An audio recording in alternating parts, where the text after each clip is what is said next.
બંને સેનાના બધા વીર પોતપોતાના શસ્ત્ર નીચે મૂકી ઘણા બધા ચિંતામાં નિમગ્ન થઈ ગયા અને દાદાની ચારેય બાજુ ટોળું વળીને ઊભા રહી ગયા છે. પાંડવો અને કૌરવો બધા ભીષ્મની પાસે આવ્યા છે અને ભીષ્મએ કહ્યું કે મારું આખું શરીર તો બાણોથી વિંધાણું છે, પણ મારું માથું નીચે લબડે છે, મને ઓશિકું લાવી આપ, તક્યો લાવી આપ. દુર્યોધને તરત સરસ મજાના તકિયાઓ મંગાવ્યા અને ત્યારે દાદા ભીષ્મએ કીધું કે આ તકિયા વીરશૈયાને યોગ્ય નથી. આજ હું વીરશૈયા ઉપર સૂતો છું, રણમાં સૂતો છું, આ તકિયો મને સારો ન લાગે. અને ત્યારે દાદા ભીષ્મએ અર્જુનને કીધું કે પથારી તો કરી દીધી બેટા, હવે જરાક એક તકિયો પણ કરી દે. અને ત્યારે અર્જુને 2 બાણ મારી અને દાદાનું માથું ઊંચું રહે એ રીતે તકિયો કરી આપ્યો. ભીષ્મએ દુર્યોધનને કહ્યું કે બેટા, તું હવે બીજી કાંઈ ચિંતા કરતો નહીં, મારી કોઈ બીજી ચિંતા ન કરતો. દુર્યોધને વૈદ્યોને બોલાવ્યા, દાદાના બાણ કાઢી દે.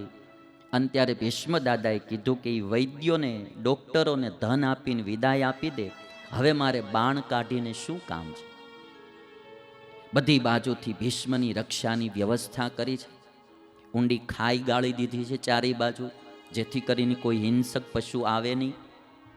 સુરક્ષામાં માણસોને મૂક્યા છે દુર્યોધને. અને બધાએ પોતપોતાની શિબિરમાં પાંડવો અને કૌરવો ગયા છે. બીજે દિવસે સવારમાં પાંડવો અને કૌરવો ભીષ્મની પાસે આવ્યા છે. ભીષ્મએ કીધું છે પાણી પીવું છે. અને ત્યારે દુર્યોધન ઠંડા જળના ભરેલા ઘડા લાવી આપ્યા. ત્યારે ભીષ્મ દાદાએ કીધું કે મારે આ લોકનું પાણી નહીં, દિવ્ય પાણી પીવું છે. હે અર્જુન, તું મને પાણી પા, તારા બાણને કારણે મારું ગળું સુકાઈ રહ્યું છે, તું જ મને પાણી પા.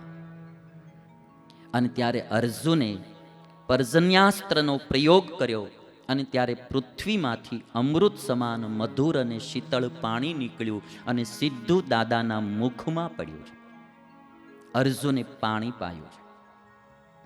આમાં એક વાત સમજ્યા જેવી છે કે દાદાને અંતકાળે ઘણી વસ્તુની જરૂર પડી, તકિયાની કે પાણીની. દુર્યોધન સારામાં સારી વ્યવસ્થા કરતો હતો, પણ દાદાને તકિયો પણ અર્જુનના હાથનો ગમતો હતો અને પાણી પણ અર્જુનના હાથનું ગમતું હતું.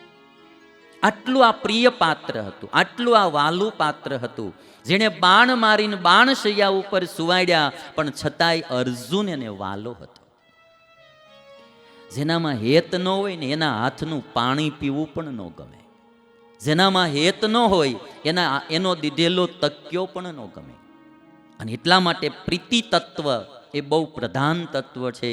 ભગવાનના કોઈ સંત કે આવા ભીષ્મ જેવા મહાપુરુષ એ આ લોકની વસ્તુથી લલચાય નહીં. જેના દિલમાં શુદ્ધ ભાવ જોવે, શુદ્ધ પ્રીતિ જોવે, ત્યાં જ એનો આત્મા આકર્ષિત થાય, બીજે ક્યાંય થાય નહીં. લૌકિક માણસની વાત જુદી છે, તો વસ્તુ પદાર્થથી બી લલચાય, પણ ભગવાનને ભગવાનના સંત કે કોઈ મહાપુરુષ એ આ લોકની ચીજથી ન લલચાય, એ દિલના ભાવથી લલચાય.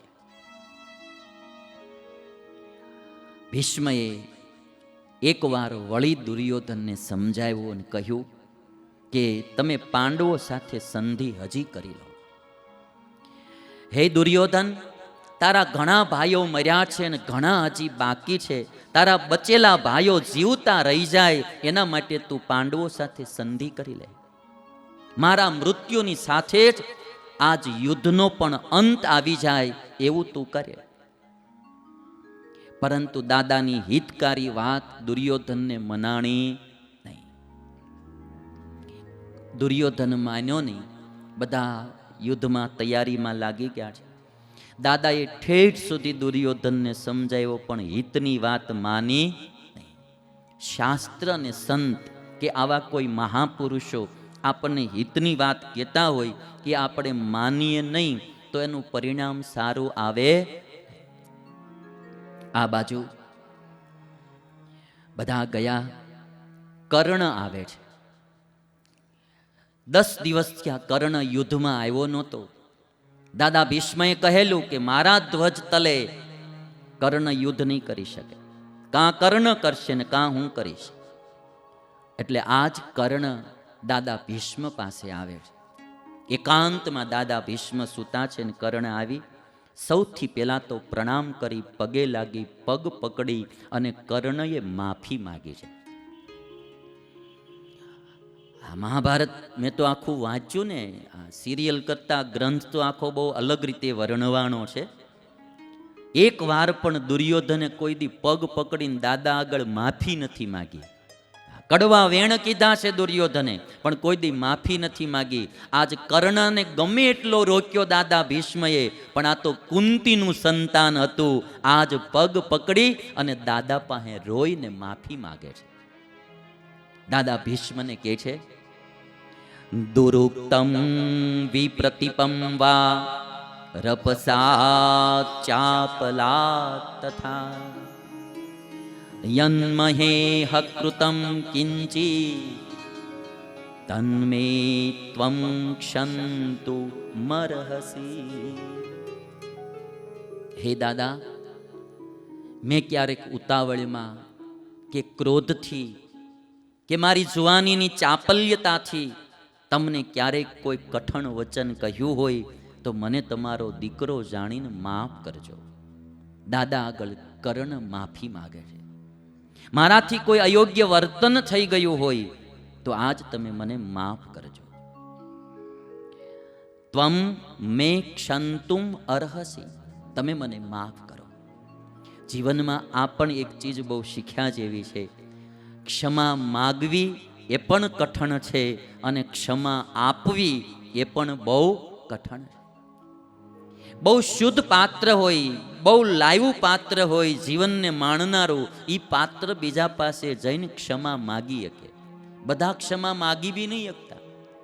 આપણી કોઈ ભૂલ થઈ ગઈ હોય, હું તમને બધાને એટલા માટે કહું છું કે આપણે માનવ છીએ. માનવ માત્ર ભૂલને પાત્ર. જીવનમાં ક્યારેક ભૂલ થાય બી ખરી, પણ થાય ખબર પડે આપણને તો એની માફી માગી લેવી.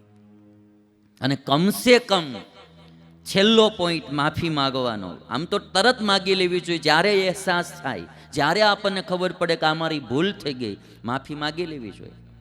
અને કદાચ આપણો ઈગો આડો આવે, આપણું અભિમાન આડું આવે, માફી ન માગવા દે તો કમસે કમ કર્ણની જેમ જ્યારે એ વ્યક્તિત્વ આ લોક છોડીને જવાનું હોય અને આપણને ખબર પડે તો મરતા પહેલા તો માફી માગી લેવી. એક બે ભાઈ મને વાત કરતા હતા. અમારે બે ભાઈઓની કે અબોલા હતા, એકાબીજાની ઘરે જવા આવવાનો વ્યવહાર નહીં. અમારા બા બાપુજીને આ ગમે નહીં. અમે બે ભાઈઓ બોલીએ નહીં, વ્યવહાર પ્રસંગે એકાબીજાને ત્યાં જઈએ નહીં. બા બાપુજી વયા ગયા હોય ને પછી ભાઈઓને અબોલા થયા હોય ને તો કમસે કમ ઈવડા ઈ દુઃખી તો ન થાય. મા બાપ જીવતા હોય ને ભાઈઓને અબોલા હોય ને એટલે ભાઈઓને તો અબોલા હોય પણ એના મા બાપને દુઃખ થાય. કારણ કે આને ત્યાં જાય તો ઓલાને દુઃખ થાય ને ઓલાને ત્યાં જાય તો આને દુઃખ થાય. ઘણીવાર ભાઈઓના અબોલામાં બેનુંને પ્રોબ્લેમ થાય. આ ભાઈની ઘરે બેન જાય તો ઓલાને દુઃખ થાય, એની હારે વ્યવહાર રાખે તો આ એની હારે વ્યવહાર કટ કરી નાખે, બેનું બિચારી દુઃખી થાય. લેવાનું કાંઈ ન હોય, આપણું અભિમાન ખાલી આપણને નડતું હોય. હું એને અહીંયા ન જાઉં, હું એને ન બોલાવું, હું એને અહીંયા પ્રસંગમાં ન જાઉં, આવા આપણા અભિમાન એ આપણને નડતા હોય. અને એ અભિમાનમાં મા બાપનું દિલ દુખાતું હોય, બેનું દીકરીઓના દિલ દુખાતા હોય. બાપુજી કાકાને અહીંયા જાતા ન હોય, દીકરી બિચારી કઈ રીતે કાકાને ત્યાં જઈ શકે? એના પ્રસંગમાં દીકરી ન જઈ શકે, એનું દિલ દુખાય. એ ભાઈ મને કહેતા હતા કે સ્વામી, અમારા બે ભાઈને અબોલા, મારા બા બાપુજી મારી ભેગા હતા, માંદા પડ્યા, આખું ગામ ખબર કાઢવા આવે, પણ મારો ભાઈ મારી ઘરે મારા બા બાપુજી હતા એટલે બાપુજીની ખબર કાઢવાય ન આવે. અને પછી તો બાપુજીનું મૃત્યુ થયું. પછી તો નનામીમાં તો કોકના કહેવાથી આવ્યો ભાઈ, પણ મને એમ થયું કે બાપુજી જીવતા હતા તેથી એકવાર જો અહીંયા આવી ગયો હોત તો બાપુજીનું દિલ તો રાજી થાત કે મારા બે દીકરા ભેગા બેઠા. આ ઘટનાઓ બધી છે ને બહુ સમજવા જેવી છે. તમારે બી ક્યાંક ક્યાંક જો કદાચ લાગુ પડતી હોય તો આ કથામાંથી સુધારી લેવી. આ દુનિયામાં હું તમે મહેમાન છીએ. એક દી હું તમે આ દુનિયામાં નહોતા અને એક દિવસ આપણે હશું પણ નહીં. વચમાં મહેમાન તરીકે આવ્યા છે. અહીંયા રાગ દ્વેષમાં જિંદગી વ્યતીત ન કરાય, બધાયની હારે હળી મળીને જીવતા જીવતા વ્યતીત કરાય. અહીં ક્યાં આપણે પરમેનન્ટ છીએ?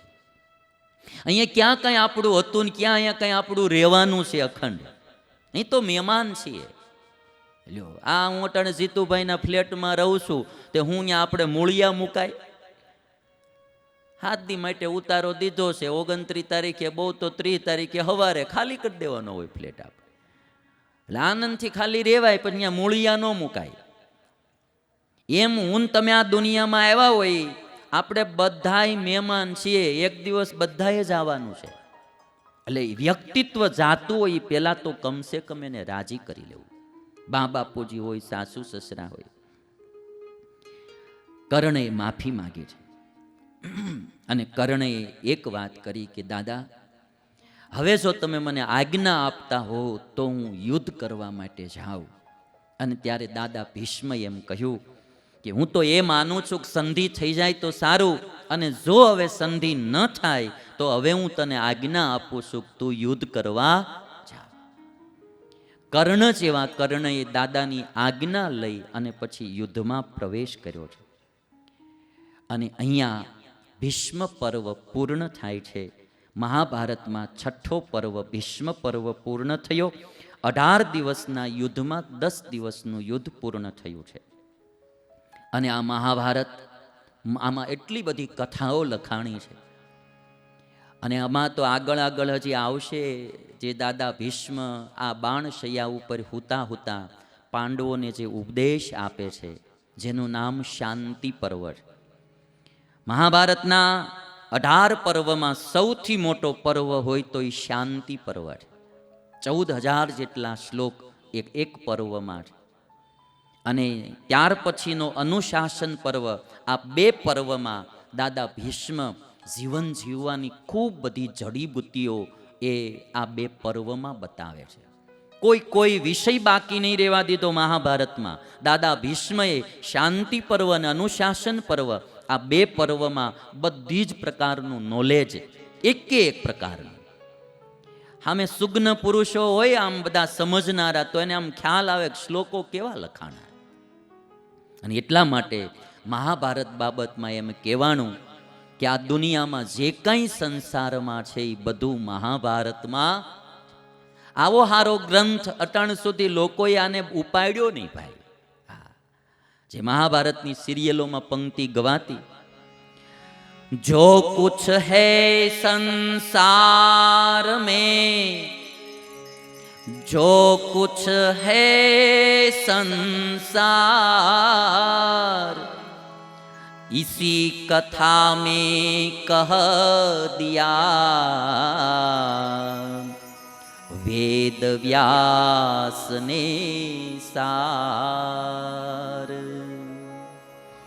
जो कुछ है संसार में, આ સંસારમાં જે કાંઈ છે, जो कुछ है संसार में, जो कुछ है संसार, इसी कथा में, महाभारत में इसी कथा में कह दिया वेद व्यास ने सार. આ કથામાં વેદ વ્યાસે બધો સાર કહી દીધો. અને ભાઈ આ તો ભાગની વાત છે. જો આ દશાબ્દી મહોત્સવ ભાઠેના ઉજવવાનો હતો, પણ તમારા ડિંડોલીવાળાના ભાગ જોર કરતા હશે તો અહીંયા આવ્યો. અને આજે તો હવે ભાઠેના સત્સંગ સમાજ બી બધા રાજી થતા હશે. જો ભાઠેના ઉત્સવ ઉજવો હોત તો આવો થાત. અને અમારે આ કથાના યજમાનોએ ભાઈ આમ આ કાંતિભાઈની થોડાકમાં લાભ બહુ મોટો લઈ ગયા છો તમે. હા, આવડી કથા નહીતર કરાવવાની હોય ને ભાઈ, ખર્ચો બહુ મોટો થાય. તમને બી લાભ બહુ સારો મળી ગયો. અને હવે તો આ મહાભારતની સિરીઝમાં તમારી કથા રહેશે. અને આમ તમને હું કહું ને તો મારે અહીંયા કથા મહાભારતની લેવાની નહોતી. આ કથા બધી અમદાવાદમાં થવાની હતી, પણ ત્યાં અમદાવાદમાં મહાભારતની કથા બંધ રહી એટલે ડિંડોલીના ભાગમાં આવી. એ ડિંડોલીવાળા ભાગશાળી તો છો જ તમે, કારણ કે આ બધી કથાઓ તમે જો આમ આપણે આમ ગરિમા જોઈ ને તો દાદા ભીષ્મ પોતાના મૃત્યુનો ઉપાય બતાવે એટલે આવું તમને જોવાય ક્યાં મળે? એ તો વિચારો. આપણે આમ એમ થાય કે દીકરાને જીવાડવા માટે દાદાએ પોતાના પ્રાણ છોડી દીધા. મારી પાસે એક ક્લિપ હતી, પણ હું તમને પછી બતાવીશ ક્યારેક, અત્યારે હાથમાં નહીં આવે. એક નદીમાં આમ મૃગલાનું બચ્ચું જાતું હતું, નદી પાર કરતું હતું. એમાં સામેથી મગર આવી આમ નદીમાં, અને માં મૃગલાના બચ્ચાની પાછળ હતી. એ જોઈ ગઈ કે મગર આવે છે, એટલે એકદમ દોડતી દોડતી મૃગલી એ મગરની પાસે ગઈ. આમ મગર અહીંયા આમ બચ્ચું હતું, આમ મગર આમ હાલી આવતી હતી, એટલે વચમાં આવડી આ દોડતી દોડતી મગરના મોઢા પાસે ગઈ અને અહીંયા ઊભી રહી ગઈ. મગર આવી અને આ મૃગલીને પકડી લીધી અને આ બચ્ચું બારું નીકળી ગયું. પોતાના બચ્ચાને બચાવવા મૃગલીએ પોતાના પ્રાણ દઈ દીધા. આ ભારત દેશના કે દુનિયાના મા બાપ છે ભાઈ. દીકરાઓ માટે પોતાના પ્રાણ દેવા પણ તૈયાર થાય એ દાદા દાદીને મા બાપ છે. આ ભીષ્મની કથા જો. એક શેર મને નાનો એવો યાદ આવ્યો છે, બહુ સરસ છે, કે આમ દાદા ભીષ્મને લગતો છે, કે ભીષ્મ અર્જુન માટે બોલતા હોય ને એવો આમ શેર છે, કે એક ટાઇલવાળા ભાઈને માથામાં મચ્છર કવડી ગયો. ટાઇલ આખી ટાઇલ માથામાં, એમાં મારું મચ્છર કવડે વારે વારે. એટલે પછી શેર બોલ્યો મચ્છરને લક્ષ્યમાં રાખીને, કે મચ્છરને મુજે કાંટા, મચ્છરને મુજે કાંટા એટલે મચ્છર મને કવડ્યું એમ. મચ્છરને મુજે કાંટા વો ઉસકા જુનૂન થા, એની હઠથી મારે કવડવું છે એમ, એટલે એનું જનૂન હતું. મચ્છરને મુજે કાંટા વો ઉસકા જુનૂન થા, હમને ખુજાયા એટલે મેં આમ ખજવાડ્યું હોય કેમ, વો અમારા શકુન થા, એ અમારું ભાગ હતું કે હું ખજવાડ્યું એમ. ખજવાડવાની મજા હોય. કોકને ખ થઈ હોય એને પૂછ્યો, લ્યો એ કામ ખજવાડવાની મજા હોય. દાદર થઈ હોય એટલે આ ભાઈ આમ કેવું હળવાશથી લઈ લીધું તમે જો. મચ્છરને મુજે કાંટા વો ઉસકા જુનૂન થા, हमने खुजाया वो हमारा शुकुन था, हम चाहते तो मच्छर को मार सकते थे किंतु नहीं मारा क्योंकि उनकी रगों में भी हमारा खून था. हम चाहते तो उनको मार सकते थे लेकिन नहीं मारा क्योंकि उनकी रगों में भी हमारा खून था. दादा भीष्म बोलता हो ने એવું લાગે ને, ધારે તો અર્જુનને મારી શકતા હતા દાદા ભીષ્મ, પણ દાદા ભીષ્મ માર્યા નહીં. શું કરવા? કે એની રગમાં અમારું ખૂન, એ અમારા સંતાનો. અને આ મા બાપને દાદા દાદી છે કે દીકરાઓના રક્ષણ માટે પોતાની જિંદગીને આખી આહુતિ આપી દે. અને એટલા માટે આપણી ભારતીય સંસ્કૃતિ બોલે માતૃદેવો ભવ પિતૃ દેવો ભવ. દુઃખી ન કરતા. તમને બધાને મારી વિનંતી છે, એ લાંબુ કાંઈ તમારી પાસે ખર્ચા નહીં કરાવે, પણ બા બાપુજીની અને દાદા દાદીની, સાસુ સસરાની આમ ભગવાનની જેમ સેવા કરવી જોઈએ. એનો અંતરાત્મા રાજી થવો જોઈએ. આજે કે કાલે હું પધરામણી ગયો તો એક ભાઈની ઘરે દાદા હતા, તો દાદા એમ કહેતા હતા છોકરાઓ અમારી બહુ સેવા કરે. દાદાના આંખમાં આમ હર્ષના આંસુ આવી ગયા. અમારી છોકરાઓ બહુ સેવા કરે છે. કે આ દાદા રાજી થવા જોઈએ, બા બાપુજી રાજી થવા જોઈએ. એને એમ થવું જોઈએ કે અમારા દીકરાઓ બહુ સેવા કરે છે. ભાગ ન પાડવા, વારા ન કાઢવા. બા બાપુજીના વારા કાઢવા હોય તો આમ પડાપડી થવી જોઈએ. બાપુજી મારી ઘરે, બાપુજી મારી ઘરે.